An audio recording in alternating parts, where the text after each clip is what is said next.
नाम नहीं ले सकती क्योंकि आज पुराने चैनल से लेके मेरे नए चैनल सारे जितने भी हमारे भाई हैं सभी उपस्थित हैं। जन्म जन्म का साथ है तुम्हारा,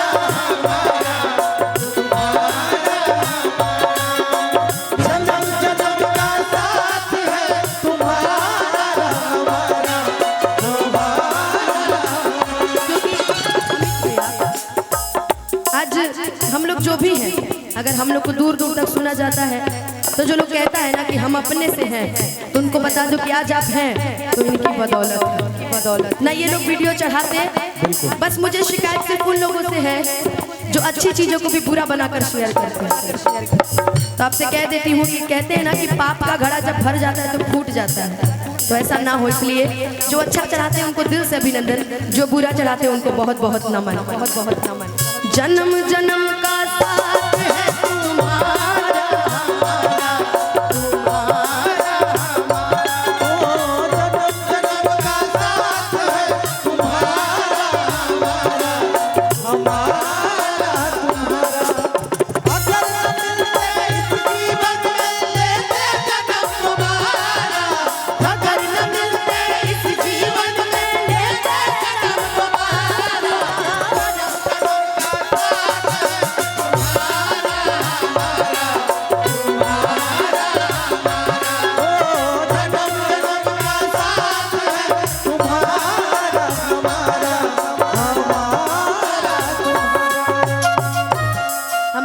मजाक में पूरा गाना गा गए। आपको पता है कि प्यार नइखे लिखल हाथ के लकीर में, हम लोगों ने ये पूरा गाना गा दिया।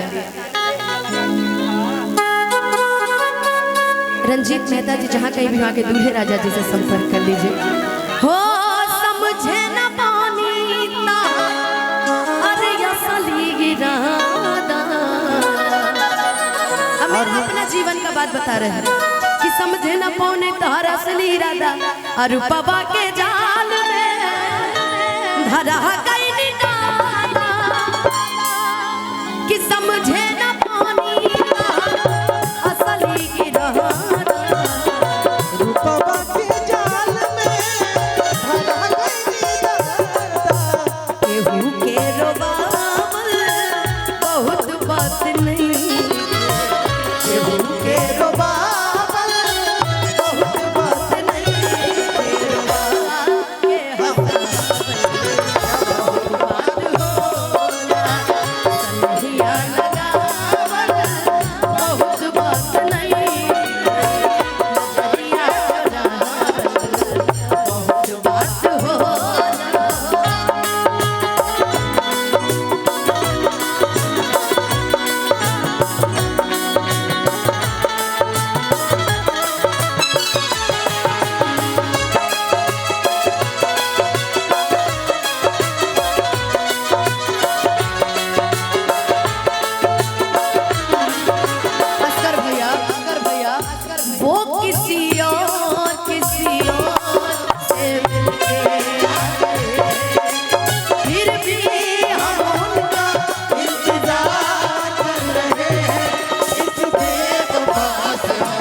जिया जुड़ावल बहुत बात नहीं, जिया जुड़ावल बहुत बात नहीं, जिंदगी में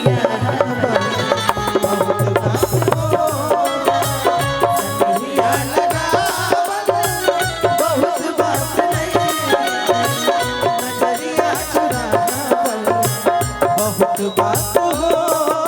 आज के समय में गायकी से ज्यादा मंच पे, सही बात है, बातचीत ज्यादा है। हम चाहेंगे मंच ऐसा ही होना चाहिए, गाने बजाने के माध्यम से बात कीजिए। नहीं भैया, अनुपमा जी बस मैं इतना ही कहना चाहूँगा, जी। ये मंच है, कोई ऑडिशन नहीं हो रहा है यहाँ पे, बिल्कुल बिल्कुल, है ना। और जो हमारे श्रोता हैं उनको हम लोग एंटरटेन करने आए हैं, उनका प्यार पाने। हमारा पर्पस है उन्हें खुश करना, एंटरटेन करना। और चाहे वो जैसे एंटरटेन हो, हमारा माध्यम गलत नहीं होना चाहिए। चाहे हम चुटकुला बोल के एंटरटेन करें, शायरी बोल के करें या गाना गा के, चाहे अचार बेच के करें, चाहे अचार बेच के। अचार वाले भैया है कि नहीं? अचार वाले भैया चाहे अचार बेच के एंटरटेन करें। आइए, शुक्रिया शुक्रिया दर्द जो तुमने दिया, शुक्रिया शुक्रिया दर्द जो तुमने दिया, ये खता हमसे हुई, ये जो तुमको दिया, ये खता हमसे हुई, दिल जो बस तुमको दिया।